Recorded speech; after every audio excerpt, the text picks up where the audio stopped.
3 പ്രാവശ്യം അല്ലാഹുവിന്റെ പ്രവാചകൻ അവിടെ നിന്ന് പറയുകയാ, നിങ്ങൾ നിങ്ങളുടെ ഭാര്യമാരുടെ കാര്യത്തിൽ അല്ലാഹുവിനെ സൂക്ഷിക്കണേ, നിങ്ങൾ നിങ്ങളുടെ ഭാര്യമാരുടെ കാര്യത്തിൽ അല്ലാഹുവിനെ സൂക്ഷിക്കണേ, അല്ലാഹുവിനെ സൂക്ഷിക്കണേ. അല്ലാഹു നിങ്ങൾക്ക് നൽകിയിരിക്കുന്ന അമാനത്താണ് നിങ്ങളുടെ ഭാര്യമാര്.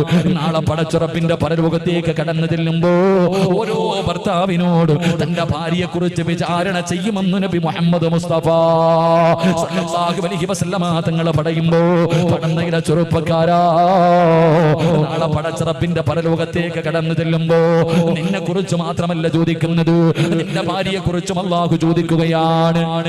നിന്റെ ഭാര്യയുടെ കാര്യത്തിലും അല്ലാഹു നിന്നെ വിചാരണ ചെയ്യുമെന്ന് പ്രവാചകൻ പറയുമ്പോ അല്ലാഹുവിന്റെ റസൂലിനോട് സ്വഹാബികൾ ചോദിക്കുന്നു, യാ റസൂലല്ലാഹ്, മാ ഹഖ്ഖു സൗജത്തി സൗജിനാ അലൈഹി യാ റസൂലല്ലാഹ്, ഒരു ഭർത്താവിന് ഭാര്യയോടുള്ള കടമ എന്താണ് നബിയേ, ഒന്ന് പറഞ്ഞു തരുവോ നബിയേ?